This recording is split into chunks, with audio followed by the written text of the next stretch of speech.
Beliau bilang, katanya sehebat-hebatnya kamu jadi arsitek, kamu masih kalah sama satu profesi katanya. Ih ngeri banget, rezeki masuk rezeki keluar katanya. Ya betul, pernah denger itu. Ini berarti kayak ada tuyul atau apa gitu kan. Betul. Nah makanya orang berpikir bahwa Feng Shui ini kayaknya mistik deh. Nah setelah perdebatan mungkin 2 bulan, 3 bulan sampai akhirnya oke, owners happy banget. Ini nih yang aku suka nih desainnya. Oh ya terserah kata ahli Feng Shui. Oh ya terserah Terserah, ya. mau ikutin saya boleh, enggak juga nggak apa-apa. Tapi kalau ada apa-apa, jangan salahin saya. Ketika rumahnya misalnya udah jadi nih gitu ya kan. Terus anaknya bertambah. Itu bilang nyaman loh. Cuman, nah mungkin ada cumannya nih Rati. Kadang-kadang kalau saya sih yang punya rumah di sini, mungkin lantainya nggak marmer begini. Saya sih pakai kayu. Selamat datang kembali di podcast Ruang Ratih dari Semen Merah Putih. Ruang untuk berpendapat, beropini, dan juga berinovasi. Dan juga berimajinasi pastinya. Tempat juga nih buat kita bertanya seputar konstruksi saat ini sudah sejauh apa sih sebenarnya. Bersama saya Oki Alparesi dan juga nona rumah kita Ratih.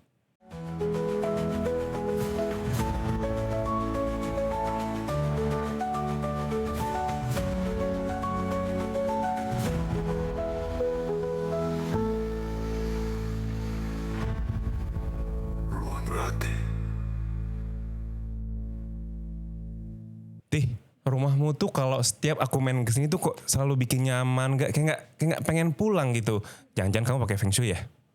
Enggak lah, emang kenapa sih bawa Feng Shui segala? Enggak gini, soalnya tuh aku baca artikel, liat orang-orang dari dulu sih sebenarnya udah banyak yang pakai Feng Shui supaya rumahnya itu katanya energinya lebih lebih positif dan juga Ya. lebih nyaman. Tapi sebenarnya bener nggak sih itu? Kalau menurut Rati sih memang ada lah ya rasionalnya yang bisa bikin kasih manfaat gitu ya dari si Feng Shui ini. Nah tapi rumah Rati sendiri sih emang nggak pakai Feng Shui ya. Tapi nyaman-nyaman aja tuh berarti sebenarnya diperluin nggak ya kalau terbangun rumah? Mungkin tanpa sadar rumah ini tuh udah ngikutin ya beberapa prinsip dari Feng Shui sendiri gitu loh. Oh, masa sih? Iya, aduh daripada kita repot mikirin ini gimana nih rumah ada Feng Shui apa enggak, udah mending panggil aja langsung temen Ratih ya. Ini Temen tuh, Ratih ini? Iya temennya Ratih, ini Master Feng Shui ya, udah bersertifikat juga seorang arsitek, namanya Master Felix Andrian. Kita panggil langsung ya. Langsung aja ya. Master Felix boleh bergabung bersama kita di sini.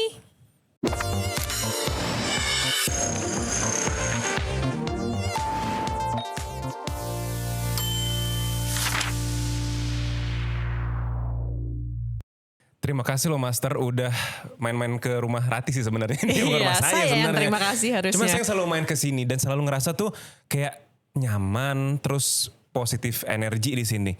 Nah sebenarnya kalau kita ngomongin Feng Shui, bilang apa? Feng Shui? Feng Shui atau apa? Feng Shui. Nah Feng Feng Shui, Shui. biar nggak salah gitu ya. Nah Feng Shui itu sebenarnya apa sih Master artinya? Ya, jadi kalau Feng Shui, jadi kalau asal katanya sebetulnya Feng itu artinya angin, Shui itu artinya air.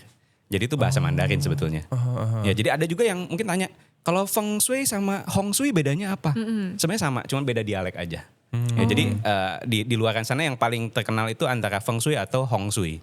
Gitu. Nah, jadi sebenarnya arti katanya cuma angin dan air. Terus kenapa angin dan air gitu kan? Iya, Ya ada urusannya pertanyaannya. sama bangunan Kenapa terus. nggak ada tanahnya gitu ya? Nah, gitu. Jadi sebenarnya kalau kita telusuri lagi, ilmu Feng Shui ini adalah ilmu yang mempelajari tentang kenyamanan. Bagaimana kita manusia hidup dengan environment yang nyaman, yang bisa mendukung tempat hunian, tempat kerja. Nah, dari mana? Nah, jadi istilahnya Feng itu adalah energi itu dibawa oleh angin. Oke. Energi dibawa oleh angin dan dia diendapkan di air. Makanya 2 elemen inilah yang menjadi peranan penting di Feng Shui. Gitu. Itulah akhirnya ada namanya, bahkan dibikin ilmu berarti gitu ya? Ilmu, betul. Ilmu Jadi Feng Shui. kalau sebenarnya kalau dari dulunya banget, ilmu Feng Shui ini sebetulnya dipakainya untuk kuburan loh. Sebetulnya bukan Awalnya untuk, dulu untuk iya, jadi kuburan. untuk kuburan. Jadi untuk orang yang sudah meninggal. Oke, Jadi oke.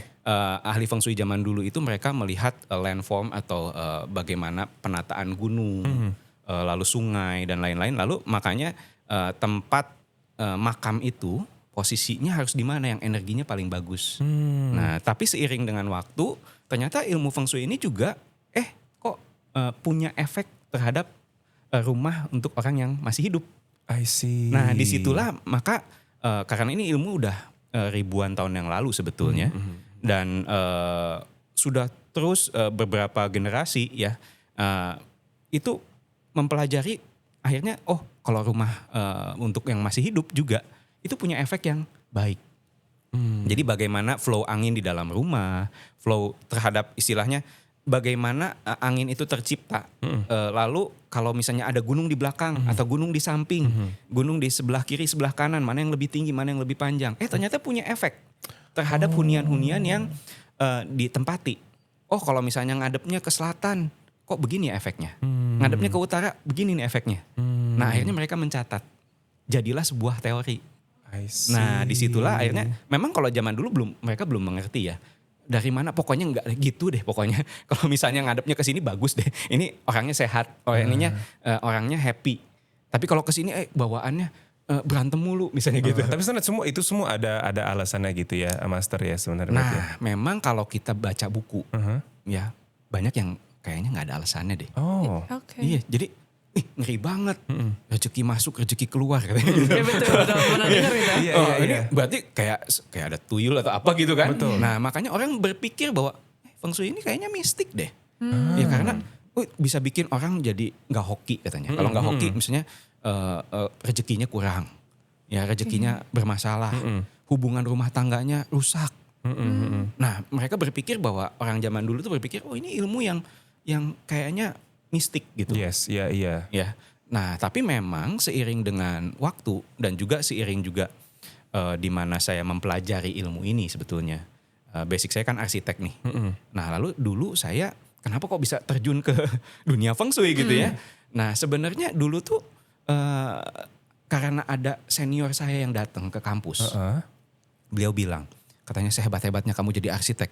Kamu masih kalah sama satu profesi katanya. Profesi apa? Ahli Feng Shui.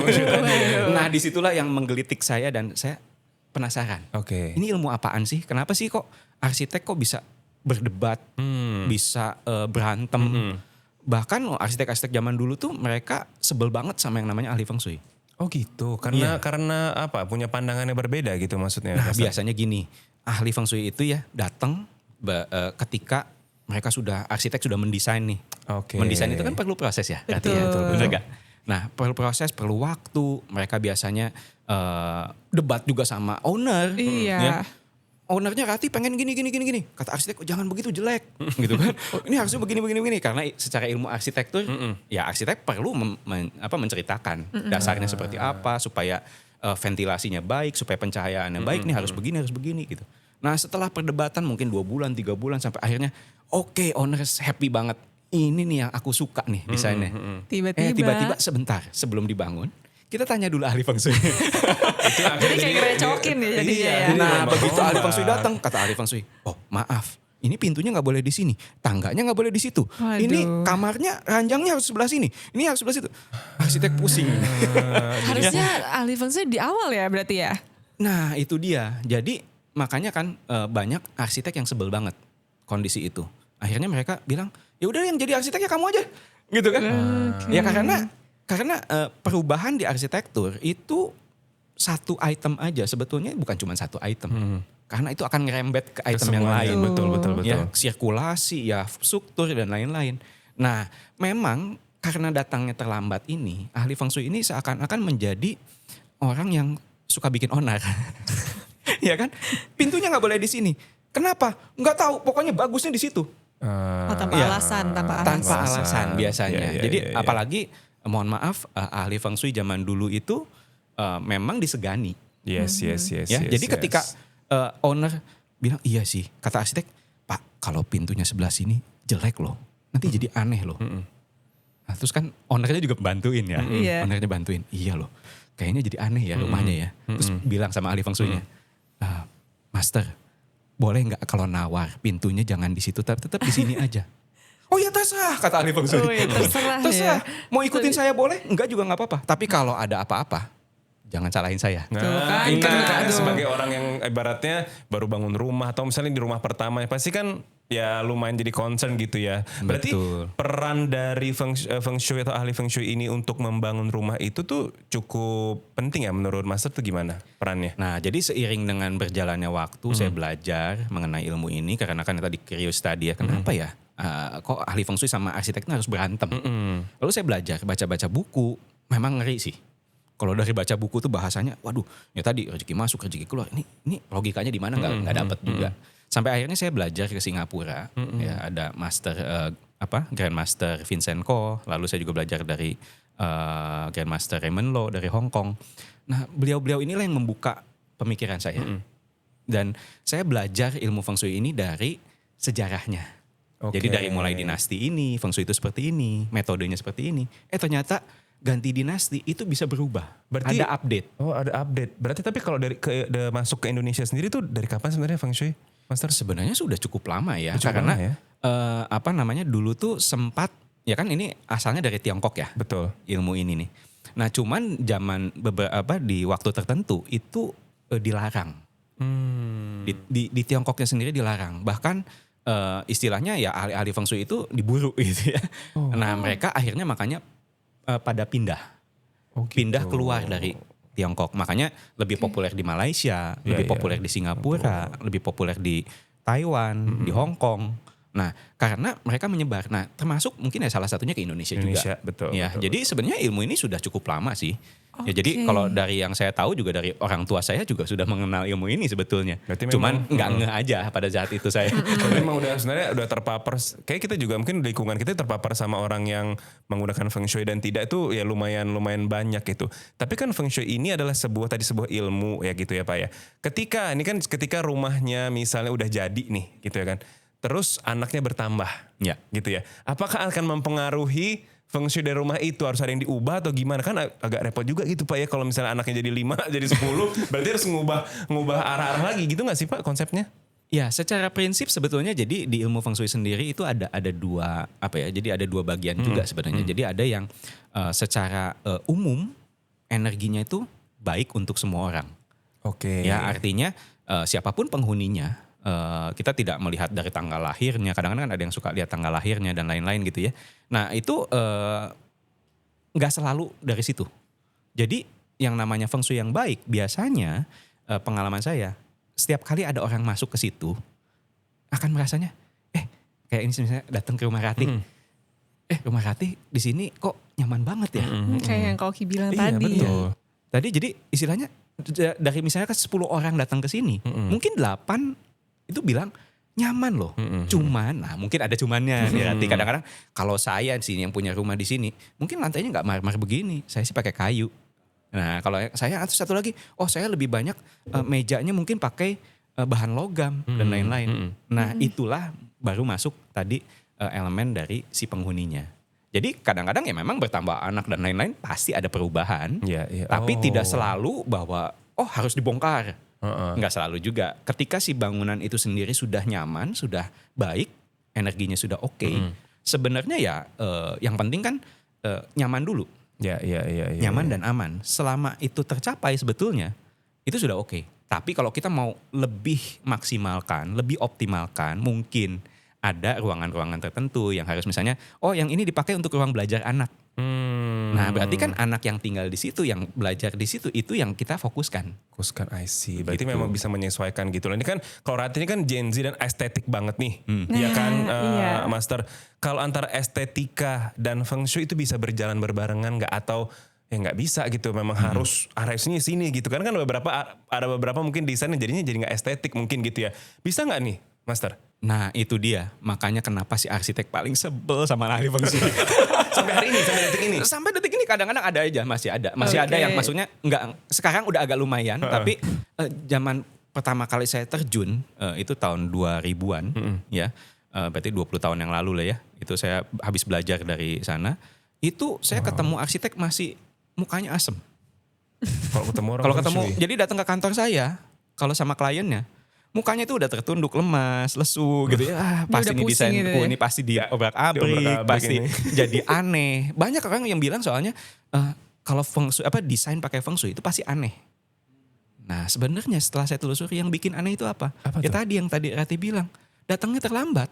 Nah, Kenapa? Karena ketika ahli feng shui datang terlambat, arsitek itu kan ketika mendesain dia menggunakan konsep, Yes. menggunakan ya istilahnya sudah datang site visit, mereka melihat bagaimana istilahnya lingkungan sekitar bagaimana, ya matahari di mana, posisi view di mana dan lain-lain. Itu kan sudah dipikirkan, sudah ada konsepnya. Jadi kalau ini ada view ke laut, ya pasti ini bagus dong. Kalau Yeah. pasti potensi dong. Kalau arsitek Yeah. kan pengennya kita bisa dapetin view yang bagus. Betul. Tiba-tiba datang ahli feng shui, nggak boleh ini harus ditutup.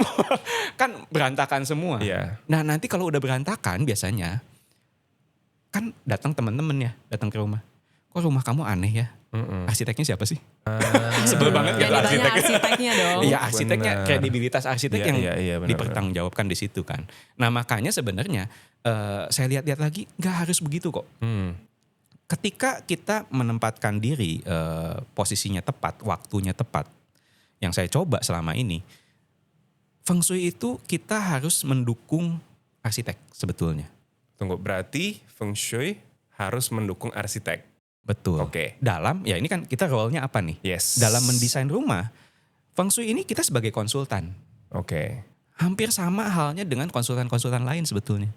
Konsultan struktur, konsultan ME, konsultan apapun yang berhubungan dengan industri arsitektur, itu seharusnya memberikan masukan-masukan ketika arsitek tuh kalau istilahnya kalau mau masak tuh masih meramu. Iya, iya, iya. Butuh bumbu apa aja sih untuk Betul. bikin ini tuh gitu kan. Nah lalu istilahnya bumbunya kapan dimasukin ya. Nah itu kan arsitek harus tahu. Yang meracik itu semua chefnya adalah arsitek. Bukan terakhir-terakhir ini nasi goreng udah mau jadi. Terus kata ahli feng shui kan, oh ini harus tambah garam. Waduh berantakan semua. Iya. Atau ini kurang garam, Ini gimana kurang garam. mengurangi ini kan nggak bisa Gimana? ya. Nah itu kan istilahnya kayak begitu-begitu itu ya kalau datangnya terlambat manapun pasti jadi aneh. Betul. Karena dipaksakan.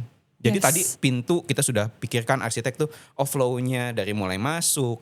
Kita masuk ketemu pintu ketemu ruang tamu nanti baru masuk ke ruang keluarga dan lain-lain. Kalau kita rubah masuknya dari sisi yang lain, bisa jadi masuknya dari kamar tidur loh. Iya Karena kan dong. berantakan semua. Arsitek Iya, lalu iya. gimana caranya dia men-switch itu semua? Jadi Ya akhirnya repot. mulai dari nol lagi. Nah ketika mulai dari nol lagi itu ya pekerjaan yang paling menyebalkan kan. Menyebalkan banget. Dan Tidak repot menyenangkan. Nah kalau banget. misalnya Repot, bener. waktunya sudah mepet, owner juga ya udahlah ya yang ada Yang aja. ada aja, gitu. Ya akhirnya jadi aneh kan. Jadi aneh. Jadi kan nggak ngerepotin yang owner rumah juga. Arsitek juga ya Betul. tukang bangunan juga. Jadi harus Iya. ngebobok dan segala macam. Jadi yang bikin berantakan nih sebenarnya bukan ahli feng shui ya sebetulnya ya, Bukan, tapi timingnya aja yang nggak Timingnya, pas betul. ya. Berarti gitu. bagusnya gimana nih Master? Kalau misalnya nih, contoh misalnya saya mau bangun rumah atau teman-teman Rati ya mau bangun rumah gitu. Apa yang harus dilakukan pertama kali dulu? Ketemu arsitek kah? Ngobrol sama feng shui dulu kah? Atau gimana nih gitu? Kalau pengalaman saya ya selama ini yang biar bisa semuanya sinergi, semuanya bisa berjalan dengan baik, itu kita di awal ya bolehlah owner ketemu dulu dengan arsitek kan itu juga harus cocok-cocokan ya, Ya, chemistry-nya ya. kan harus pas. Ketika dia sudah menemukan ini kayaknya arsitek ini oke nih, cocok dengan style saya dan lain-lain. Nah ketika sudah bertemu arsiteknya, pertemukanlah dengan ahli feng shui-nya. Oh, Ngobrol dulu di awal. Arsitek kebutuhannya apa? Pengennya feng shui masuk di mana? Nah itu kan yang namanya juga chefnya kan, Iya. yang meramu kan beliau. Nah artinya kita sebagai konsultan feng shui oke, masuknya di mana? Tapi biasanya kita masuk di awal. Jadi sebelum arsitek mulai mendesain. Betul. Supaya apa? Semua hal yang kita sampaikan itu menjadi suatu constraint buat arsitek. Ya. Nggak beda jauh dengan kondisi ya kalau misalnya sekarang matahari barat ada di mana? Baratnya ada di situ, timurnya ada di sini. Nah artinya kan arsitek melihat oh berarti kalau ini terbit di timur, tenggelam di barat, efeknya terhadap bangunan apa? Kan arsitek sudah memikirkan positif dan negatifnya apa dengan adanya matahari di situ. Nah disitulah arsitek baru memikirkan, oke berarti di sini saya harus kasih mungkin kisi-kisi untuk menutup matahari barat dan lain-lain. Nah sama halnya ketika feng shui, oke saya usulkan pintu itu misalnya pintu utama nih, oh di depan kita kan ahli feng shui juga datang ke site, kita lihat lokasi, lihat lingkungan, di depan ada apa, di belakang ada apa, kiri kanan ada apa. Nah misalnya di depan bangunan kita, oh ada bangunan yang menusuk bagian bangunan seberang itu menusuk ke arah side kita. Atau tusuk misalnya sate misalnya ya. ya atau misalnya tusuk sate kasusnya. Atau misalkan di depan ada tiang listrik. Nah, kita kan sudah memikirkan oh ini ada tiang listrik di sini. Kami sebagai ahli feng shui itu langsung memberikan masukan kepada arsitek. Nanti ya, titip nih, kalau mau bikin pintu, ini kebetulan pas tengah-tengah banget site ini, di depan tuh ada tiang listrik. Kalau bisa pintunya jangan pas di tengah-tengah ngadep ke tiang listrik. Nah, ketika arsitek tahu, oh berarti nggak boleh ya pintu buka pintu langsung lihat tiang listrik gitu kan. Artinya harus geser ke kiri dikit atau ke kanan sedikit.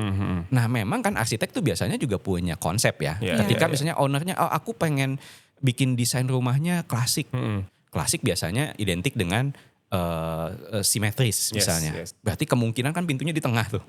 Nah, terus gimana nih ya kan? Tapi kan ketika sudah tahu, oh kata feng shui ini katanya nggak bagus posisi ini. Berarti saya harus berpikir dong, gimana caranya supaya bisa tetap pas tapi nggak melanggar feng shui. Nah itu dia itu yang paling penting ya, karena kalau kita punya konsep itu harus dibicarakan dari awal. Nah, untuk nilai-nilai sebagai seorang arsiteknya sendiri, apakah masih dipertimbangkan sebagai seorang ahli feng shui juga nih? Ya tentu dong. Dan kebetulan gini sebenarnya Rati. Jadi setelah saya telusuri ini lebih jauh, ilmu feng shui itu sebetulnya ilmu campur-campur. Kayak ilmu gado-gado. Semuanya ada di situ. Ya, jadi ini kan ilmu kuno ya, ilmu ribuan tahun yang lalu. Zaman itu belum ada dasar teori yang jelas bahwa oh kalau ngomongin soal energi lah, ngomongin soal angin dan ngomongin yang lain-lain, itu belum ada ilmunya. Pokoknya berdasarkan lebih kayak statistik, dicatat. Oh kalau ngadepnya ke sini kok bagus, ngadepnya ke sini kurang bagus gitu ya. Nah jadi makanya kalau zaman dulu kita tanya, ini feng shui ini ada dasarnya nggak sih, gitu kan? Nggak ada yang bisa jawab.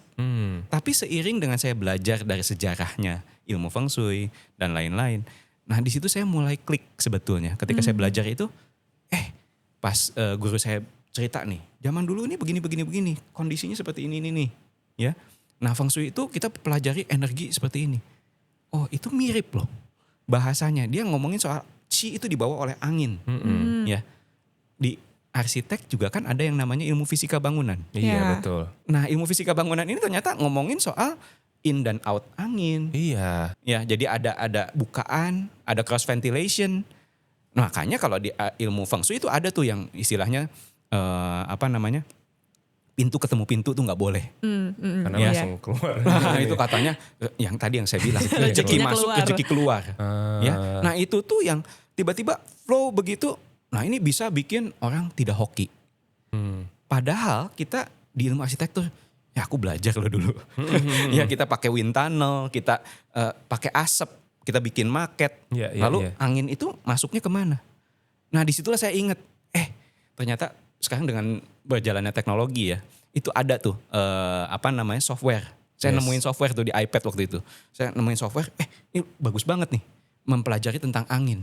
Bagaimana kita kalau bikin gambar denah, lalu kita simulasikan ada angin dari sisi depan misalnya, lalu kita buka cross ventilation, anginnya akan jalannya kemana? Lalu saya cek tuh, kasus pintu ketemu pintu.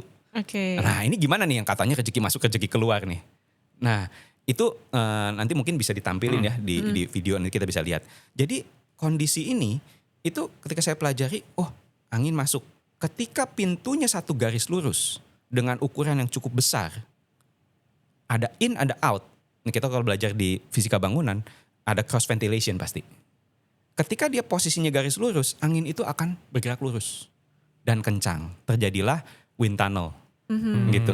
Nah ketika terjadi wind tunnel, yang amazingly kita lihat bahwa angin-angin kalau yang tadinya nih ya, misalnya kita cuma buka satu pintu di depan, ya, lalu kita buka jendela-jendela di ruangan, di kamar dan lain-lain, yang tidak satu garis lurus dengan pintu utama ini, angin itu bergerak ke seluruh ruangan. Masuk dari pintu utama, dari jendela depan, itu akan bergerak ke seluruh ruangan. Dan itu yang kita pelajari di ilmu arsitektur, bahwa ruangan itu harus semuanya tersirkulasi. Ya, supaya sehat, selalu berganti. Dan tidak ada tuh yang, waduh di pojokan kita kipas-kipas. Ya. Karena kenapa kita kipas-kipas? Karena anginnya kurang flow. Tapi ketika anginnya flow, kita nggak usah kipas-kipas. Nah, ketika dibuka kasusnya, pintu ini kita buka, itu angin yang di tengah menjadi kencang, sangat kencang, tapi yang lainnya semua menjadi sudut mati. Iya, nggak kena anginnya. Nah makanya mungkin jatuhnya jadi nggak rezeki adalah karena pakai AC-nya banyak. Jadinya boros betul, jadinya gitu. boros. Enggak juga, bukan begitu. Biasanya nih kalau yang kasus pintu ketemu pintu itu biasanya di tengah-tengah ini ada ruang keluarga kayak gini. Ya, jadi kalau pintunya langsung lewat, anginnya emang sih enak sih. Apalagi kalau banget, kayak di kota asal saya di Bandung. Jadi masuk angin nggak? Nah itu Iya. kan adem tuh ya. Iya. Anginnya. Jadi kalau di sini pakai AC, di kita pakai AG. Angin gelebuk. Nah itu anginnya flow kenceng sih. Sampai mungkin kita bisa ketiduran. Tapi bangun-bangun, aduh Pusing, masuk sakit, angin sakit. ya. Masuk angin. Kalau masuk angin keluar uang nggak? Keluar uang Keluar. lagi. Dia minimal beli obat itu loh. Iya. Gitu ya. Jadi- Supaya yang mengeluarkan angin itu kan. Nah, bener gak secara logikanya? Iya, Rezekinya sejalan ya. kita udah kerja bener cari juga. uang. Iya. Lalu kita keluar walaupun kecil. Bener gak keluar uangnya? Betul. Masuk Betul. akal Jadi sih masuk ya. akal. Jadi sebenarnya itu tuh cuman efek. Iya, Jadi bukan oh ada tuyul nih. Saya nyimpan uang tiba-tiba hilang gitu kan. Enggak begitu juga. Nggak gitu berarti gitu Iya. ya. Nah, tapi kalau seorang arsitek punya papan, punya apa namanya, apa sih nama arsitek itu ada pulpen dan segala macem lah gitu. Ada penggaris arsitek. Kalau Feng Shui sendiri punya alat tersendiri nggak sih untuk mengukur apa namanya, bisa mengukur ya Feng Shui itu sendiri lah gitu, Master. Nah biasanya yang paling populer nih kalau ngelihat ahli feng shui itu bisa langsung udah di judge nih aku bawa barang ini. Aduh, langsung bawa. Gue udah bilang ini nih. partner nih. Udah Ah, ini ahlinya. apa ini? Ini kayak namanya kompas ya? luopan. Apa? Luopan. Lopan. Lopan. Ya. Luopan ini sebetulnya kalau mungkin nah ini nih kalau Gen Z kayaknya belum pernah nonton nih filmnya nih. Tapi kalau generasi saya nih Gen X itu pasti pada tahu deh. Kalau ngelihat barang ini nih dulu ada film vampir Cina tuh yang suka lompat-lompat itu. Iya, kayak tahu deh. Iya. Nah ada ahlinya yang suka ngusir-ngusir setannya itu bawa beginian. Makanya orang zaman dulu berpikir ini tuh buat ngusir setan. Sebenarnya enggak. Ya teman-teman ini bukan untuk ngusir setan. Ini kompas kok. Boleh lihat nggak, Master? Boleh. Nih, jadi tampilan ini kayak gini nih, ya. Ada banyak banget elemen-elemen ininya nih. Berarti ini apa nih? Kalau aku bisa jelasin singkat ini apa aja, Master? Kalau itu tuh sebetulnya yang ada di sini ring-ring luopan ini itu sebenarnya contekannya ahli feng shui. Yang saya buka-bukaan dikit nih. Rahasianya ahli feng shui ya. Ini contekan kita. Banyak formula di ilmu feng shui itu dan kita kan nggak belum tentu bisa ingat semua. Ketika pengukurannya arah hadapnya ngadap ke selatan atau ke utara, apa yang ditunjukkan di sini? Nah disitulah muncul kita bisa langsung menggunakan formula ini. Jadi bisa langsung kasih konsultasi sama klien dan lain-lain karena dengan lihat formula ini. Ada apa yang tidak boleh, ada yang boleh gitu maksudnya. Nah enggak, gitu. jadi nanti ada tanda-tandanya tertentu misalnya ini ngadepnya ke selatan. Kayak selatan aja dibagi lagi menjadi 3 bagian. Selatan 1, selatan 2, selatan 3. Nah kalau ke selatan 1 efeknya bagaimana, selatan 2 bagaimana, pengaturannya harus seperti apa. I see. Yang beda dari kompas ini tuh cuman satu. Bedanya kalau sama kompas barat ya. Kompas barat itu kalau nunjukin yang jarum tajamnya kemana Rati? Biasanya? Ke Utara ya? Ke utara kan? Utara, Ya. heeh. Kompas itu kan jarum tajamnya ke utara. Kalau kompas China ini atau luopan ini kebalik. Yang tajam itu nunjuknya ke selatan. Nah, cuman itu doang. Itu doang. Ya. Tapi dan memang si jarumnya ini cukup sensitif ya. Jadi kalau biasa pergerakan jarumnya itu kalau yang kompas barat itu lebih slow, ini lebih cepat. Lebih cepat. Oh, menarik ya. Berarti kemana-mana Master bawa ini. Kalau misalnya Ya, ada kalau konsultan. konsultasi pasti bawa saya. Pasti bawa ini. Oh, nice. Ini nice to know juga sih sebenarnya buat bagi orang-orang yang seperti saya gitu, awam gitu ya kan. Ya kan kalau itu udah langsung mikirnya kan, waduh ini mau diusir apa setan nih? ini. Enggak gitu ya. Jadi ini cuma buat ngukur doang gitu. Ukur tuh jadi bisa menjadi apa ya? Pengetahuan juga nih buat teman-teman Rati di rumah juga bahwa saya kalau ada lihat kayak gini jangan takut gitu ya Master. Ya, itu alatnya aja kok, alat kerja aja Iya, alat gitu kerja ya. aja. Nah, kok. Master ini kan sudah menjadi ahli dari belajar dari 20 tahun yang lalu.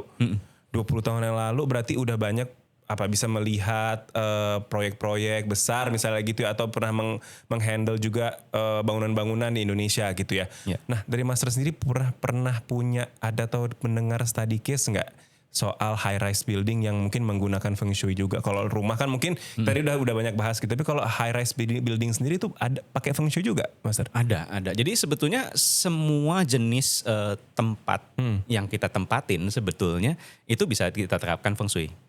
Ya jadi mau high rise building, mau industrial building, commercial building, residential building, Sekolah juga bisa.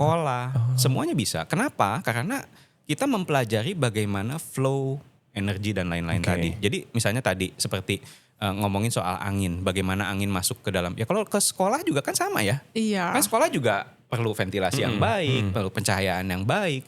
Jadi ketika apa sih efeknya menggunakan feng shui? Biasanya yaitu nyaman dan aman. Ketika nyaman, misalnya untuk sekolah, berarti kan murid-murid bisa sekolah dengan nyaman. Oh iya. Mereka sekolah dengan nyaman bisa menyerap pendidikan juga dengan ya. lebih baik. Oke. Ya, jadi sebetulnya prinsipnya ke situ. Kalau bagaimana dengan misalnya high rise building untuk perkantoran misalnya, ya bisa juga. Kenapa? Karena banyak kok sebetulnya yang ya ini tadi kalau ditanya apakah arsitek tuh masih dipakai? Ya sangat dipakai. Ya bahkan sebetulnya yang harus menerapkan ini adalah arsitek sebetulnya. Karena mereka yang tahu bagaimana cara mengotak-ngatik bangunan kan. Iya. Jadi ada prinsip-prinsip misalnya kalau misalnya di tempat usaha, meja kerja, ada tuh analisa feng shui yang menyebutkan bahwa meja kerja itu kita harus punya sandaran yang bagus di belakang. Ya, artinya apa? Punya dinding yang solid di belakang. Nah itu yang kadang-kadang mungkin kalau di high rise building tuh sedikit problemnya belakangnya tuh kaca biasanya. Iya itu gimana dong Nah, Master ini? sebenarnya ini kembali lagi ada ilmu arsitekturnya, ada ilmu psikologisnya. Oke. Ya, jadi kalau misalnya pernah lihat ini enggak film kerajaan? Ya, film kerajaan itu kalau bangkunya raja itu pakainya kayak bangku soto atau bangku yang tinggi banget. Tinggi banget. Setinggi Harapan orang tua. gitu. Ya, kalau yang bangku soto yang nggak ada sandarannya. Nggak ada sandarannya. Enggak kan? Enggak dong. Ya raja masa pakai begitu. Nggak mungkin. Kenapa? Kita bisa bedakan. Kalau kita bayangkan nih ya, seorang raja yang punya karisma yang tinggi duduk di atas bangku soto. Kira-kira rakyatnya bakal sampai wah tunduk-tunduk begitu Pasti atau enggak? Ya, enggak ada wibawanya jadinya. Wibawanya kurang karena kurang ada sesuatu yang membackup I see. beliau. Oke. Jadi sebenarnya secara orang zaman dulu pun sudah memikirkan itu kan, ya bahwa kalau kita di film-film itu kan bisa sampai ada yang ada naganya, Iya, ada iya. Mewah banget lah ini intinya pokoknya ya. mewah dan kalau bisa tuh rakyat jelata itu baru lihat bangkunya aja, Jelas. Rakyat jelita loh kamu kita kan rakyat jelita ya. Jadi baru lihat bangkunya aja udah Ngeri gitu gemeteran gitu kan, Iya, iya. karena wah ini raja ini sangat berkarisma apalagi ya itu jadi posisi raja itu berkarisma di situ. Ya sama. Jadi ketika kita di tempat kerja, apalagi kita seorang pimpinan misalnya, kita panggil staf kita, mau kita tegur atau kita mau diskusi dan lain-lain, itu akan menimbulkan respect. Ketika sandarannya kuat, ya ada sesuatu di belakang dinding solid dan lain-lain, itu pasti akan mempengaruhi. Dan juga kita bayangkan kalau misalnya seorang CEO atau seorang pimpinan duduk tapi di belakangnya orang lalu lalang. distraksi. Yes. Pasti Ya, ke benar. distraksi. Betul. Bahkan mungkin ada kalau kita buka laptop dan lain-lain, mungkin ada rahasia perusahaan yang nggak boleh dilihat sama karyawan. Nanti bisa tiba-tiba kayak ada yang ngintip di belakang gitu. Iya juga Atau ya. mungkin juga nggak ada yang ngintip, tapi kita kadang-kadang kayaknya ada yang lihat di belakang deh. Iya. Bawaannya noleh mulu. Iya juga Terus kapan kerjanya? Berarti masuk Masuk akal. Semuanya di tuh masuk akal juga ya. gitu ya Master. Iya. Tapi kalau misalnya di Indonesia sendiri ada gak sih bangunan yang ikonik mungkin di Jakarta gitu ya yang pakai feng shui? Banyak sih ya, sebetulnya banyak. Jadi kondisi itu sih sebetulnya ya kita juga nggak bisa buka semuanya ya gitu. Tapi rata-rata sebetulnya kalau yang saya tahu adalah beberapa yang menggunakan feng shui gitu ya. Dan juga ya banyak sih rumah-rumah tinggal, entah itu bahkan pabrik gitu ya. Ya ada juga Pakai gitu feng shui menggunakan juga. feng shui juga. Jadi sebenarnya prinsipnya apa? Sebenarnya prinsipnya hanya supaya nyaman. Supaya nyaman. tadi misalnya bagaimana sih penataan di ruangan-ruangan itu bisa efektif dan efisien dan bisa menghasilkan, dalam arti menghasilkan itu ya tadi ketika bawahan ketemu atasan seperti apa, lalu juga bagaimana misalnya karyawan juga. Kalau yang lucunya begini, ahli feng shui itu bisa kayak tukang ramal. Kalau mau diposisikan sebagai tukang ramal ya. Dalam arti bagaimana? Zaman dulu ketika klien-klien saya adalah generasi baby boomers, itu generasi yang paling senang ditakut-takutin. Oh gitu. Ya, jadi ahli feng shui itu makanya kalau udah bawa begini tuh wah udah kayaknya makanya nggak dikasih tahu ini tuh benda apa. Jadi kalau bisa tuh ini kayak benda sakral yang kalau datang tuh udah jangan ditanya deh gitu ya. Bahkan tadi dipegang begitu nggak akan dikasih. Oh tapi sih nggak apa kan megang? Nggak apa-apa. cuma di podcast Ruang Rati ya gitu ya. Nah jadi gini, ketika ahli feng shui datang misalnya, saya datang ke satu perkantoran nih, saya bisa bilang ini karyawan yang duduk di sini pasti sering nggak masuk kerja ini. Takut-takut. Kaget gak kalau Ayo kayak gitu? kamu ini gak nih sering bolos gak nih Aduh, aku kerja? sering bolos gak ya? Biasanya apa? Jadi kalau yang zaman dulu tuh nggak dikasih tahu why. Coba pindahin tempat duduknya ke sebelah sana katanya. Dan nurut-nurut aja zaman Bener tuh, udah abis itu nggak pernah bolos lagi, nggak pernah sakit lagi. Selidik punya selidik sebetulnya kita lihat ke atas. Oh di sini ada AC. AC-nya langsung pas di atas kepalanya dia, diffusernya. I see. Iya. Artinya anginnya terus kena kepala. Ini masuk angin lah dia. Masuk angin. Ya nggak salah lah dia makanya bolos mulu, sakit mulu. Kenapa ya ini udah ganti orang pun sama. Selalu yang duduk di situ tuh selalu nggak masuk gitu. Ada alasan konkretnya Nah itu kan sebenarnya. sebetulnya harus dipelajari oleh arsitek kan. Iya. Arsitek Iya. mengetahui itu kok. Oh berarti kalau ini posisi diffusernya harus ada di mana. Betul. Yang ngatur siapa? Arsitek. Arsitek ya Nah, sebenarnya. Ya makanya dalam praktek juga ya kita masih tetap menerapkan itu. Ya, tapi kan kalau itu kan di gedung-gedung ya, Yes, di tempat perkantoran dan sebagainya. Nah, kalau di rumah sendiri nih, rumah tempat tinggal, ada nggak sih Master yang salah dalam melakukan feng shui-nya ini nih, salah penempatan nih? Yang sering gitu kan. Yang sering, ya. Bisa banget. Jadi yang paling gampang itu gini, ada salah satu aturan feng shui yang cukup populer lah. Misalnya kalau kamar tidur atau posisi ranjang itu di atasnya nggak boleh toilet. Baru mau nanyain itu loh aku. Beneran serius? Iya, aku pernah dengar itu. Kenapa? Nggak hoki katanya nanti. Iya, itu benar nggak Rezekinya sih? nggak bagus. Nah, kenapa sih? Saya juga sebetulnya orangnya cukup agak sedikit isengan sih. Suka pengen tahu kenapa sih nggak boleh. Di balik itu ada apa sih? Pasti saya rasa ada reasonnya, ada alasannya. Iya. Nah, saya sempat pernah, ini kebetulan sekali saya pernah tinggal di salah satu rumahnya kerabat. Nginep semalam di situ dan malam-malam saya hampir lompat ketika tidur. Kenapa tuh Master? Kaget. Kenapa? Karena saya merasa saya kayak mimpi diguyur air. Ada setengah. Ya, ternyata selidik punya selidik ketika kenapa saya sampai kebangun? Di atas itu kloset. Oh. Jadi ketika kloset itu di flash, di Bunyi atas, berisik. bunyi air di pipa itu kan menggelontor dengan sekian debit itu langsung pure begitu kan. Dan itu kedengeran sekali. Dan kebenaran di rumah itu plafon nggak pakai plafon. Ya karena ya saya cuman nginep di situ. Memang tadinya bukan diperuntukkan untuk ruang tidur. Ya jadi karena saya nginep di kerabat itu udah ada tempatnya itu jadi Tidur di kita situ. tidur di situ kebetulan. Wah ini saya bilang biang keladinya. Jadi bisa kaget ketika kita tidur kita kebangun di malam hari. Nah kalau misalnya orangnya yang susah tidur, kebayang ya? Udah susah tidur. Udah mau tidur aja susah. Dia akhirnya bisa tidur. Baru Tiba-tiba- sekian menit tiba-tiba juas gitu, lalu dia terbangun nggak bisa tidur lagi. Iya juga Besok sih. pagi Mengganggu gimana? kerja besoknya ya. Nah pasti besok paginya jadi problem. Itu yang Masuk kadang-kadang kita akal. nggak Masuk akal, sadar Rati. atau mungkin juga nggak sampai bangun ya. Jadi banyak hal yang seperti itu nggak sampai bangun tapi kenapa ya ketika bangun besok pagi tuh Karena nggak nyenyak nggak nyaman. Iya. Ya kalau sekarang kita bisa deteksi ya dengan jam dan lain-lain kita bisa deteksi tidur kita deep sleep-nya berapa jam, kapan fasenya seperti apa.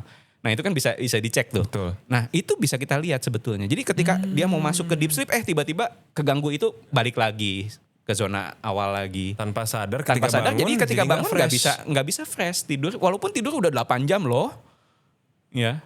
Mas Oki mungkin tidur 6 jam udah oke. Ini udah tidur 8 jam masih kurang. Besok di kantor masih gitu, masih ngantuk-ngantuk gitu ya. Kena tegur lagi sama bos. Jadi nggak masuk lagi, kurang rezeki lagi. Gajinya dipotong. Tetap yang masuk akal semua ya. Semua berarti membedakan kalau feng shui zaman dulu ketemu sama klien yang boomer atau generasi yang senior itu lebih ke nakut-nakutin gitu ya. Tapi kalau sekarang kan mungkin generasi Beralasan lah ya. milenial gitu atau Gen Z kan nggak bisa dibilang nggak bisa ditakut-takutin lagi. Mereka mau tahu ini apa. That's why akhirnya master belajar itu lagi sehingga feng shui ini bisa dinikmatin juga untuk generasi muda. Seberapa banyak kalau misalnya klien-klien dari master ini yang Gen Z juga?